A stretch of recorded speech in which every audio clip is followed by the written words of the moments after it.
Oh, the 2000s. From cargo pants to blockbuster video to the birth of social media as we know it today. The 2000s were a decade that not only changed the world, but also cinema. We've already covered why 80s and 90s movies look and feel the way they do, so in this video we're moving on to the 2000s to see why movies from that decade have that certain look and overall feel to them. But let's not waste any more time and jump right into it.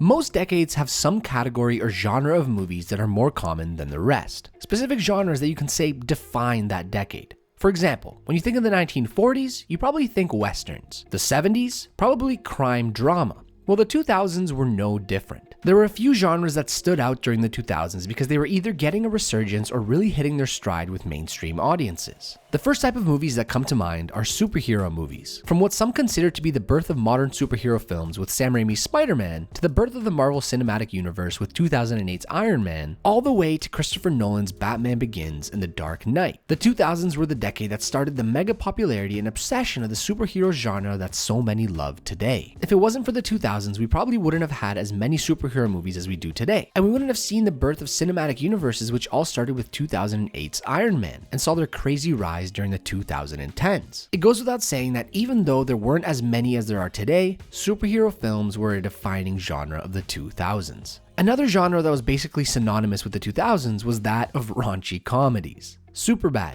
Hangover, Borat, Step Brothers, Eurotrip, Old School, Tropic Thunder, Pineapple Express. These are just some of the comedies that many consider to be comedy gold and some of the best out there. These types of comedies were already popular in previous decades, but the 2000s took them to a whole new level. They were also a huge stepping stone for some of the most popular actors we still see today. Jonah Hill with Superbad, Sacha Baron Cohen with Borat, Steve Carrel with The 40-Year-Old Virgin. These are just some examples of actors that really exploded during the 2000s. And although raunchy, these comedies are usually very sweet and heartwarming at the same time. The most recent movie that gave me those 2000 raunchy comedy vibes was Good Boys. This last one isn't so much a type of movie, but there were a few movie franchises that blew up during the 2000s and are still ones that we know and love today. Harry Potter, Fast and the Furious, Pirates of the Caribbean, Shrek, Ice Age. All of these and more are franchises that scream the 2000s and are part of the overall feels of that decade. These franchises are still looked upon very fondly, and some of them are still getting sequels and spin-offs to this day. Yes, big franchises have come in each decade, but there are a certain few that resonate with the 2000s.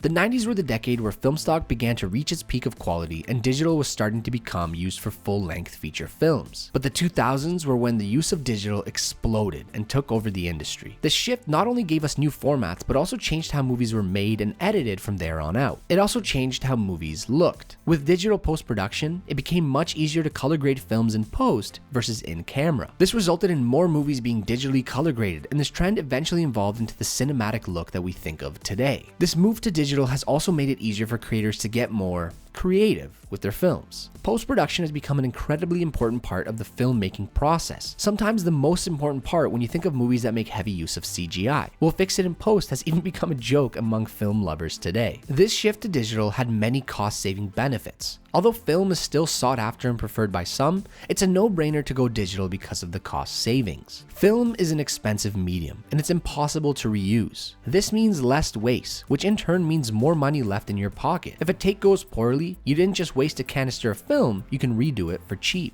Editing with film is also more time consuming and costly. All of these time savings help studios stay under budget and stick to their schedules. These time and cost savings have also resulted in the rise of the indie film industry. This rise of indie films continued well into the 2010s, and we can thank the 2000s and the rise of digital for that.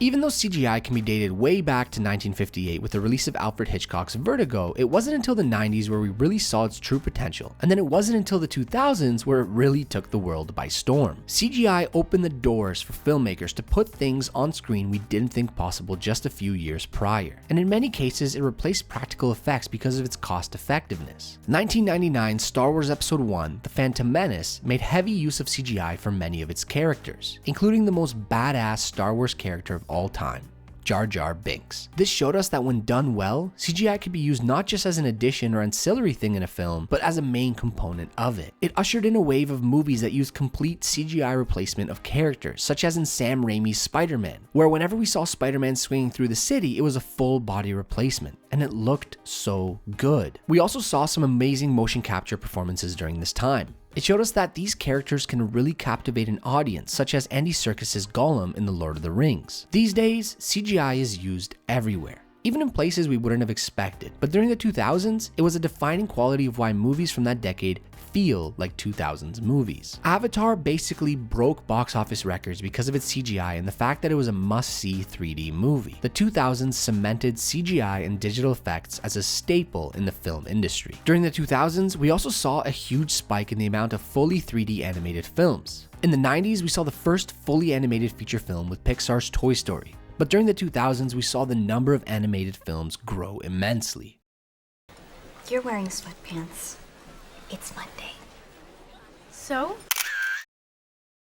Similar to the 80s and 90s, 2000s movies can also be distinguished by their fashion. Cargo pants, emo, jeans with words on their butts like juicy. The 2000s were unique for lack of a better term. But then again, every decade seems to have its own flair. Each decade seems to usher in a new wave of fashion, hairstyles, and overall looks that can help us distinguish it from other decades. And the 2000s were no different. The 2000s were the era of looking cool, but cool came in many different forms. And the 2000s took major fashion influence from the music industry. This is probably the most 2000s looking image I have seen. From emo to wannabe gangster to mid-game basketball player with the sweatbands, the 2000s took a lot of influence from media when defining their most popular styles. Don't get me wrong, movies from the 2000s made use of a lot of different fashion trends, but most movies set in that decade are very much distinguishable as distinctly 2000s. Activate it and it broadcasts your location.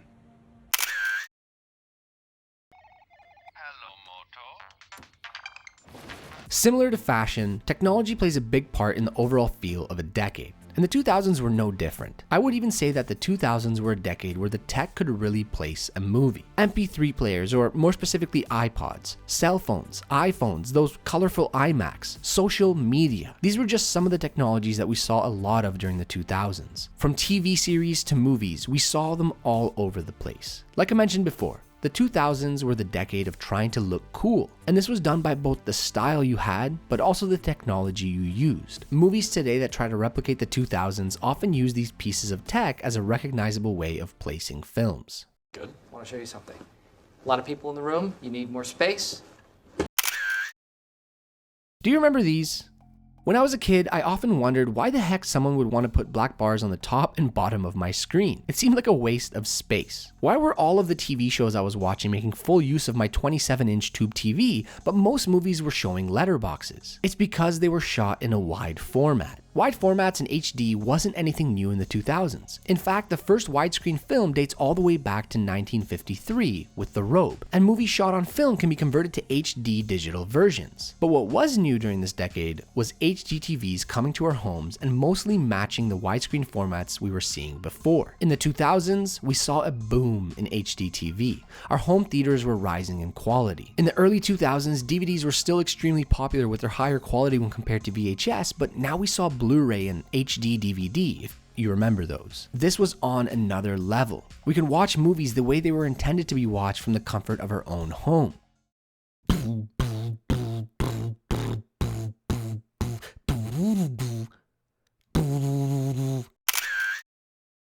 And of course, how could we not mention music when we talk about 2000s movies? The 2000s saw the rise of pirated music, and because of this, it allowed people to really experiment with their music tastes on the cheap.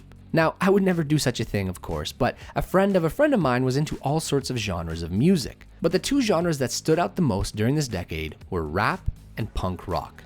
And the awesome part was that even though people had their preferences of genre, most still liked and listened to a variety of genres because of how easy it was to get music. If you grew up in the 2000s, tell me you didn't listen to Holiday by Green Day and In the Club by 50 Cent, and I'll tell you you're lying. Gangster rap, or more specifically 50 Cent, and punk rock were the genres that when used in a movie really screamed the 2000s.